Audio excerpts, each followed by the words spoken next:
नमस्कार। Supreme court और मोदी सरकार में भैया आमने सामने हो गया है, ठन गई है।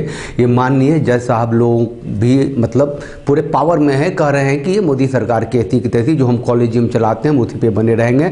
दूसरी तरफ जो केंद्रीय कानून मंत्री हैं किरण रिजिजू, वो कह रहे हैं कि भैया ऐसी संस्था, ऐसा सिस्टम जिसमें न कोई ट्रांसपेरेंसी हो, जिसमें न कोई अकाउंटेबिलिटी हो, जो वेग हो उसका तो बदलना जरूरी है ना। इस पर थोड़ा बात करने आए हैं। वीडियो थोड़ा लंबा हो सकता है, आप इस वीडियो को जरूर शेयर कर लेना और चैनल को सब्सक्राइब कर देना। अभी टुकड़ों में किरण रिजिजू को सुनेंगे, फिर उसका सिंप्लीफिकेशन करेंगे। सुनिए।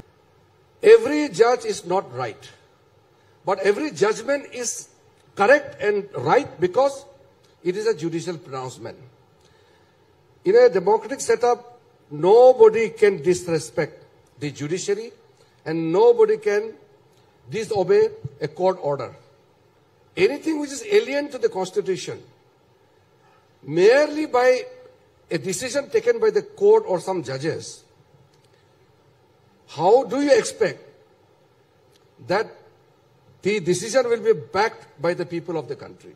जज साहब भले ही बकवास हो, लेकिन उनका फैसला तो कोर्ट का फैसला होता है, वो तो संवैधानिक फैसला होता है, न्यायिक फैसला होता है। दुनिया मानती है, जनता मानती है, मानने को बाध्य होती है। भाई, Collegium system is alien to the Indian Constitution. You tell me under which provision the collegium system has been prescribed.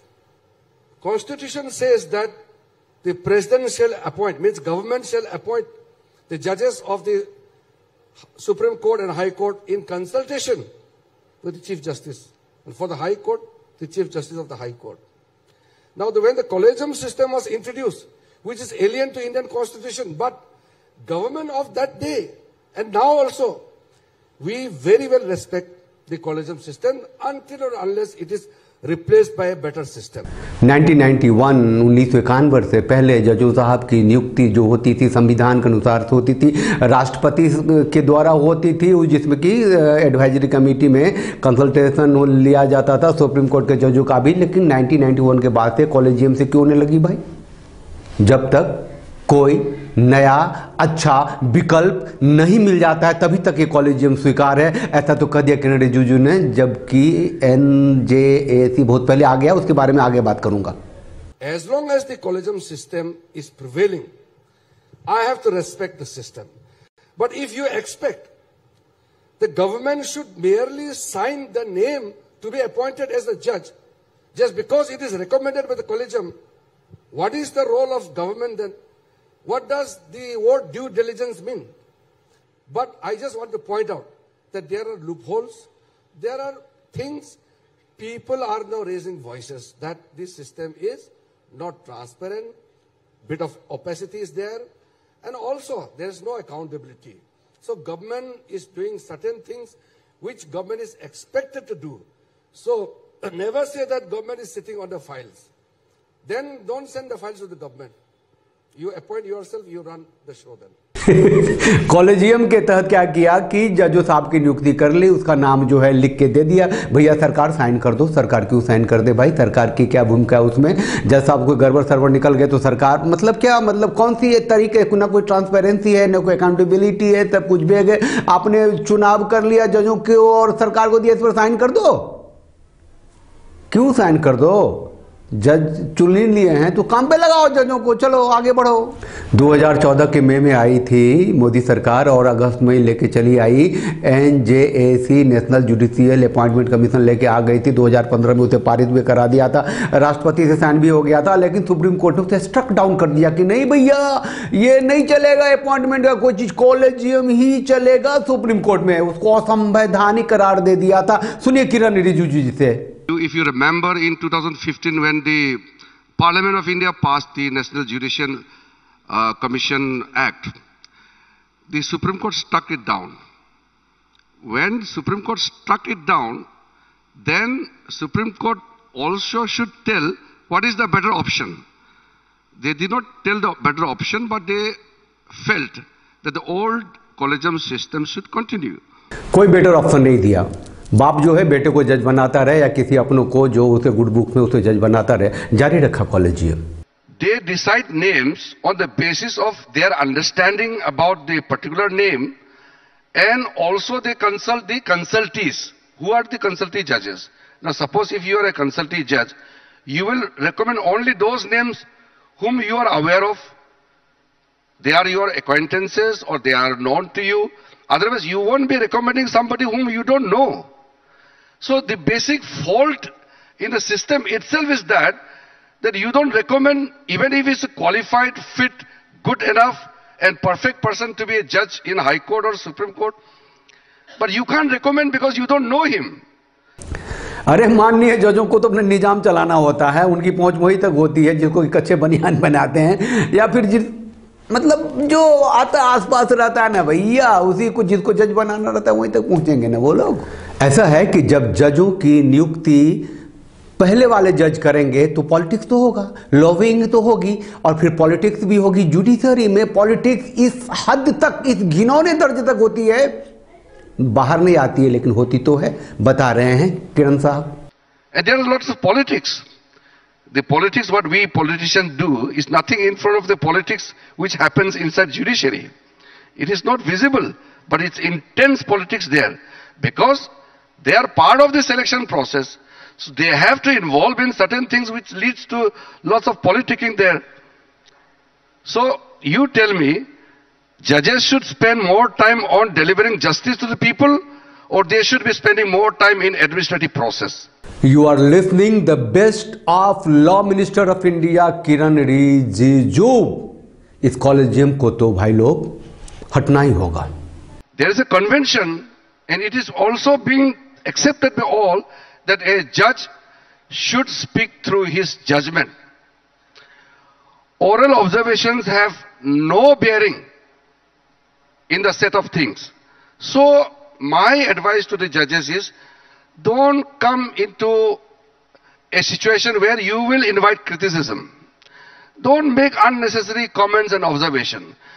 A judge should speak through his judgment. क्या पागलपन बना रखा, क्या दुनिया को नचा रखा था। अरे वो नुपुर शर्मा का केस में कन्हैया का गला काट दिया, गुजरात उदयपुर में। कोहली महाराष्ट्र में कोहली को गला काट दिया, सरतन से जुदा का खुलेआम नारे लग रहे थे। 36 एफआईआर हो गए थे नुपुर शर्मा के ऊपर, आज भी कहीं छुपी हुई है। और माननीय जज साहब ने कह दिया कि जितना कुछ हो रहा है उस सब के जड़ में नुपुर शर्मा ऑब्जर्वेशन दे दिया, पूरा देश आग लगा दी। ऐसे टॉप फ्लोर खाली जज साहब कॉलेजियम से ही आते होंगे। हिजाब पे एक जज ने कह दिया कि नहीं नहीं ठीक नहीं है स्कूलों में, दूसरे ने कह दिया इस पर बात होनी चाहिए। हम शादीशुदा जिंदगी में मैरिटल रेप घुसा दिया है। एक जज साहब ने कह दिया कि नहीं ये हमारा जुरिडिक्शन है ही नहीं जो इस पर हम सुने। किसी कानून को जो संवैधानिक कानून है उसको क्रिमिनलाइज हम नहीं कर सकते, दूसरे ने कह दिया नहीं इस पर बात हो सकती है। ये कौन से जज साहब लोग हैं? ये जो नारीवादी लोग हैं, जो फेमिनिस्ट लोग हैं, जो लेफ्ट ओरिएंटेशन के लोग हैं, कॉलेजियम से चुन के आते रहते हैं और लोगों को पागल करते रहते हैं, देश की सत्ता व्यवस्था को खराब कर रखा है। अरे कोरोना के टाइम में भी अपनी नाक घुसा दी थी जज साहब ने, सुनिए। Now if judiciary starts framing the rules, if judiciary starts deciding where the road is to be built, if judiciary gets into the services rules, what are government for? In the COVID time in Delhi High Court, a bench directed that there should be a committee of experts to run the COVID affairs. Then we told the Solicitor General, please inform the court, this is none of your business. You can't do that.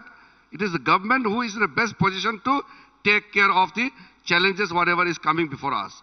अब collegium के through जब खुद ही चुनना होता है माननीय वरिष्ठ जजों को, नए जजों को, तो कुछ सिरफिड़े भी आ जाते हैं। इसमें कौन सी बड़ी बात है? We told the Honorable Supreme Court that government is thinking about changing the provision of sedition law. Despite that, the Supreme Court struck down the provisions of the sedition law. I was very upset about it.